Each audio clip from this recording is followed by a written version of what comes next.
Mr. Gbadebo ẹ lè fẹ́ kí lè mọ ara ni ibo lẹ tún lọ tẹ tí wàá kan gbogbo ẹ̀kọ́ báyìí.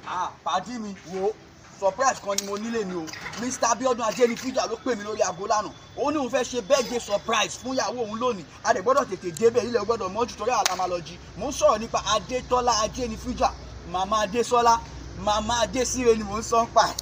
ṣé tó ń wọ ọ̀kadà báyìí tẹ́gbà gbé kíní sójú. kò yẹ ẹ̀yẹn ọkọ náà pè ní social distancing sórí bọ́n yìí ní ká lò wá lónìí lélẹ̀ àbẹ̀ gan ló fi ránṣẹ́ ó ní lónìí ó gbọ́dọ̀ yàtọ̀ àwa tán pé àpò àgbọ́dọ̀ fún wa ní distance ó mọ bó ṣe ń lọ torí fàájì máa lọ lónìí ṣùgbọ́n kí n tó lọ mú láti ṣàdúrà fún ìyàwó gangan ìyẹn Détọ́lá ọlọ́jọ́ ìbí òní wípé kí ni nínú ilé ọkọ ẹ̀ kò sẹ́ni tó máa lé ẹni ẹrù ẹ̀ o ò ní kú ò ní rùn wàá jẹ wọn mú ẹ ìkọkàn ò ní ṣọkú mọ́ ẹ lójú Adétọ́lá Ajeni Fuja tó ń ṣọjọ́ ìbí lónìí ò ń bọ̀ nbẹ̀ nínú ọdún yìí nínú owó ọlá ìgbéga ìbùkún baálé ẹ̀rọ ò ní kú fọ̀tayọ̀ Adétọ́lá I'm wishing you happy birthday wo mò ń bọ̀ jẹ́ ká lọ.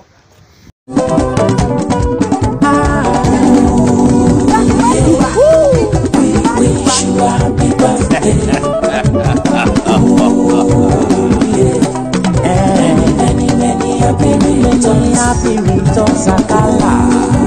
We wish you happy birthday. Happy birthday. Many, many, many happy returns. Happy returns.